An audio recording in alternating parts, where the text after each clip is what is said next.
voilà, validée par la France. C'est une décision de justice de la Cour d'appel de Paris, où la résidence d'Ivin est fixée en France, avec moi. Pour ceux qui se questionnent sur pourquoi le papa avait le passeport, il faut savoir que le papa a un droit de visite et d'hébergement, qu'il a le droit d'exercer où il le souhaite. Donc il a le droit de partir avec lui à l'étranger, il a le droit de partir avec lui en vacances. Donc moi, respectant la décision de justice, j'ai donné le passeport, le carnet de santé, une valise de vêtements, une valise de jouets au papa pour qu'il puisse partir avec son enfant. Aujourd'hui, le papa ne souhaite pas rendre le passeport du petit. Voilà, pour recontextualiser un petit peu les choses.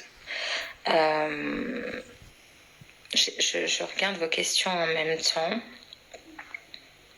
pour essayer d'être la plus concise possible, parce que je compte pas faire un live de 4 heures. Je tenais déjà vraiment, maintenant que vous êtes plus nombreux sur le live, à vous remercier du fond du cœur, vraiment, pour tous vos messages.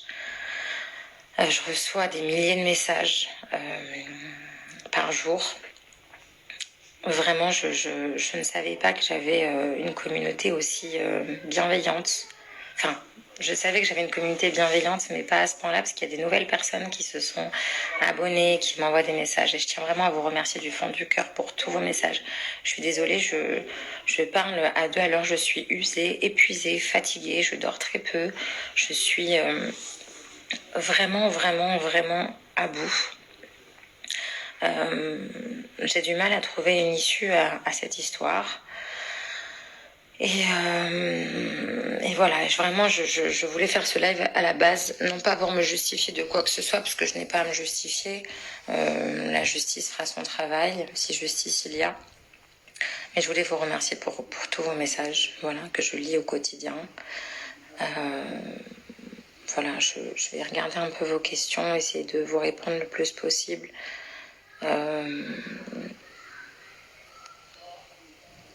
Alors, l'ambassade de France ne peut rien faire. Alors, l'ambassade de France a été contactée par mon avocate en France. Et pour l'instant, ils sont en train d'étudier le dossier, puisque le papa a fait écrire par son avocat et s'oppose à notre retour en France. Aussi bien le retour d'Ivin que le mien. Donc, allez comprendre pourquoi, je ne sais pas. Je n'ai pas d'explication. Je ne comprends pas pourquoi le papa continue de garder illégalement le passeport, sachant que il porte préjudice à son enfant, hein, bien plus qu'à moi, parce que moi, à la limite, je ne peux pas aller travailler, ça c'est un fait. Mais indépendamment de ça, on a un enfant qui ne peut pas retourner dans son école en France, pays dans lequel il est scolarisé depuis maintenant 6 ans, depuis sa naissance.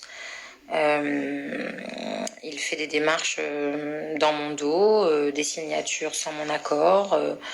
Enfin, c'est quand même très très étrange ce qui se passe. Donc voilà, il faut savoir que le Maroc n'a aucun problème avec notre départ. Ils sont OK pour qu'on puisse s'en aller. Ils attendent juste l'accord de la France, qui visiblement, pour l'instant en tout cas, sans vouloir accabler personne, reste silencieuse.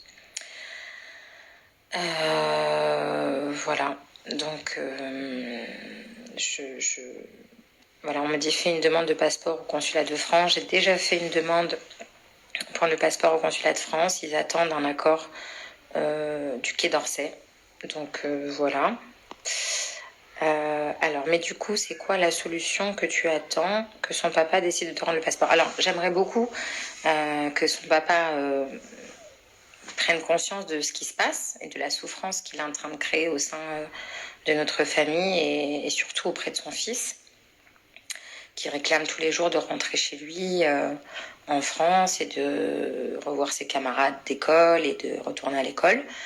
Bon, espérons qu'il prenne un petit peu conscience de ce qui se passe et qu'il ait un petit peu de bon sens et puis qu'il décide de rendre le passeport. Mais bon, j'ai du mal à y croire. Après lui avoir envoyé plusieurs messages, j'ai même envoyé des messages pour qu'il me rende le carnet de santé, puisque Ivin était malade et il ne daigne pas rendre ni le carnet de santé, ni le passeport, ni les effets personnels d'Ivin.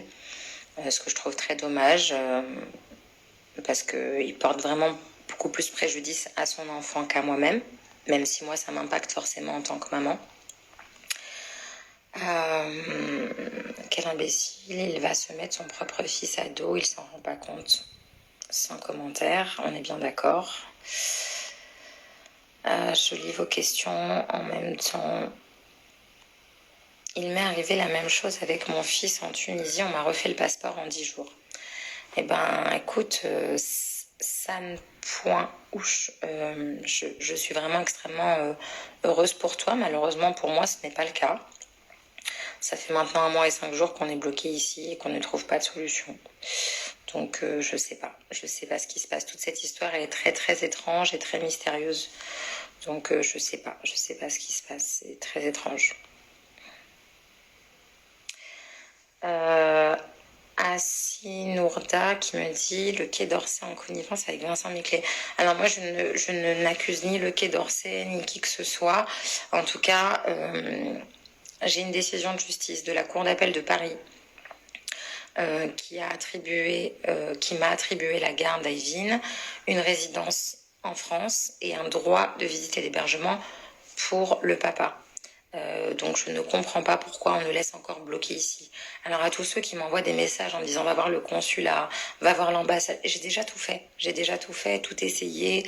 Je passe ma vie dans les commissariats, dans les tribunaux, avec les procureurs. Je n'arrête pas et je ne trouve pas de solution ni d'explication plausible à ce qu'on nous retienne ici, dans un pays que j'aime beaucoup et qui n'est pas le nôtre.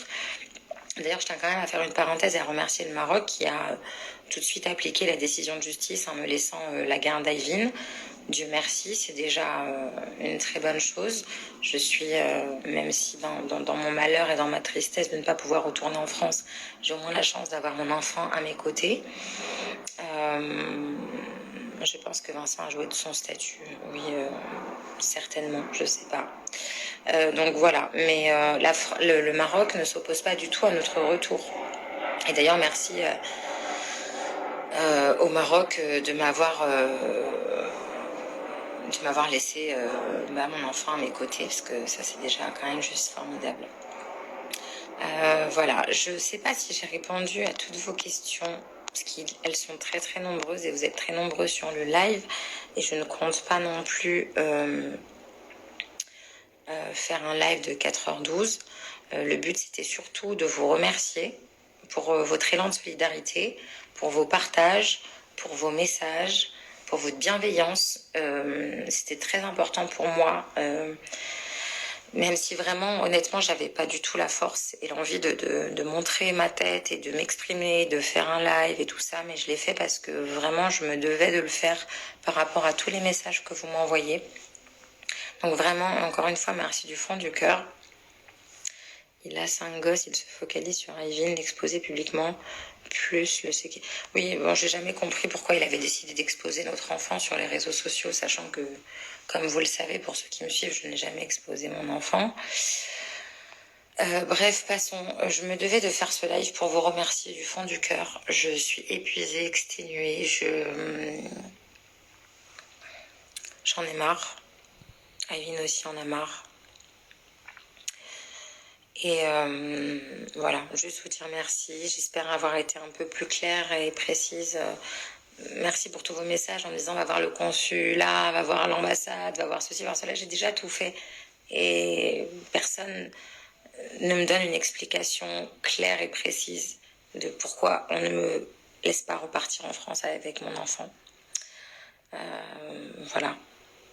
Donc... à part vous dire merci, je sais pas quoi vous dire de plus. Je comptais pas du tout. J'ai mal au dos. Je comptais pas du tout vous faire un live de 4h12 pour raconter ma vie parce que c'est tout ce que je déteste. Il faut savoir que. Alors j'ai plein de questions. Pourquoi il a été scolarisé au Maroc? Pourquoi le papa de mon fils souhaite depuis des années qu'on vienne s'installer au Maroc, chose que je n'ai jamais souhaité. célébrité ou pas, tu as le droit à tout le soutien. Merci beaucoup, c'est très gentil. Aujourd'hui, il use et abuse de ses contacts et de ses moyens. Et je trouve ça pas cool. Qu'il veuille me faire du mal à moi, à la limite, c'est une chose. Mais qu'il se permette de ne pas restituer les affaires de mon fils, ses jouets, ses vêtements, ses effets personnels, son carnet de santé alors qu'Alvin était malade et sous antibiotiques et que je lui ai envoyé une ordonnance où j'avais besoin du carnet de santé parce qu'il avait besoin de cortisone et que je voulais m'assurer qu'on puisse lui faire lui administrer de la cortisone et qu'il n'a même pas daigné répondre. Voilà, sans parler des échanges avec le papa de sa nouvelle, le papa de la fille de sa nouvelle compagne qui pareil ne voit pas sa fille depuis maintenant 3 ans. Je suis certaine qu'il y aura des petits bouffons de son entourage qui viendront regarder cette story, enfin ce live. Franchement, il y a un moment donné, il faut arrêter. Il vit aujourd'hui avec une femme qui a un enfant, une petite fille, qui ne voit pas son papa depuis 3 ans. Moi, il m'empêche de rentrer. Et à un moment donné, il faut arrêter l'excès et l'abus de pouvoir. Et à un moment donné, il faut arrêter. Il faut arrêter, c'est insupportable. Voilà. Non, je ne peux pas. Avez-vous déjà essayé de régler les choses avec la compagne de Vincent Elle peut peut-être le raisonner. Bah, visiblement, elle ne le raisonne pas parce que elle-même, sa fille ne voit pas son papa depuis 3 ans, que j'ai encore eu tout à l'heure au téléphone et qui ne voit pas sa propre fille depuis 3 ans. Donc voilà, il y a un moment, il faut arrêter d'abuser de son pouvoir. Voilà, c'est un vrai cauchemar ce qui se passe. Voilà, à la base, ce live, pardon, excusez-moi, je suis épuisée, je dors très peu, était juste pour vous remercier pour cet élan de solidarité, pour vos nombreux messages. Vous êtes vraiment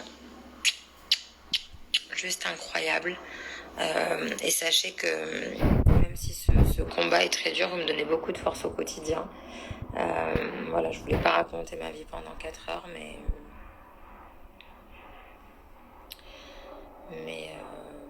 je lis il y a des bêtises parfois qui sont écrites.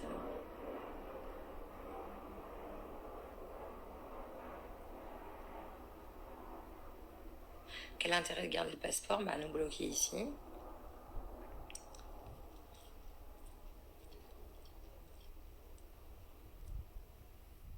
Merci pour vos messages d'amour, vous êtes incroyables. Bon, voilà, ça a assez duré, pour moi en tout cas. Voilà, encore une fois, je me répète, mais merci pour tous vos messages, pour votre élan d'amour, votre élan de solidarité, vos messages d'amour, votre bienveillance. Et voilà, je vous fais des gros bisous, je vous lis tous les jours. Et puis, comme on dit chez nous, Inch'Allah, Dieu est grand et que justice soit faite. Ça prendra le temps que ça prendra, mais en tout cas, moi, je peux repartir si je le souhaite, parce que moi, j'ai mon passeport, mais je ne repartirai pas d'ici. Et à bon entendeur, je ne repartirai pas d'ici sans mon fils. Et je terminerai sur ça. Une belle soirée à vous, de belles fêtes, et prenez soin de vous et de votre santé, et des gros bisous d'amour. Bisous, ciao, ciao.